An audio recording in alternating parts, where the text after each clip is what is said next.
अब ये सैंडविच लग रहे हैं भैया।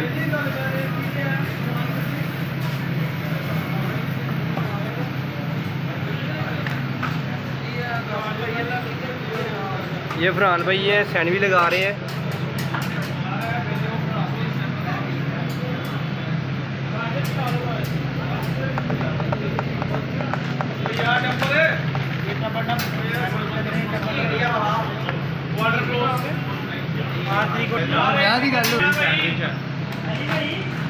माशा इस भाई की शादी भी है, 20 दिन रह गए इस भाई की शादी होने लगी है।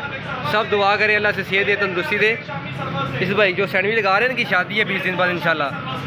9 तारीख 8 तारीख की मैंने 9 तारीख का 2 सिंगर बर्गर 3 जम्बो शॉर्मा न्यू ऑर्डर पैक। तू ने टमाटर पूछता है खपा कब कर 11 की छुट्टी है।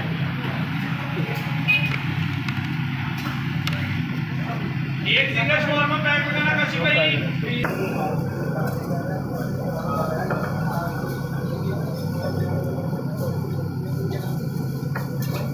अब इसके ऊपर जेलोपिनो लग रही है, जेलोपिनो जिसे एलोपिनो भी कहते हैं। एक आलू बर्गर न्यू ऑर्डर पैक बनाना।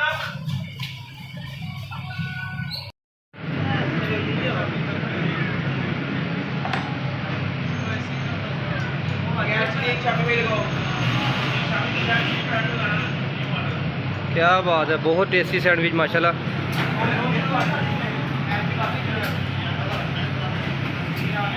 ये अब सैंडविच कंप्लीट हो चुके हैं। ये देखिए 3 पीसेस में लग रहा है सैंडविच।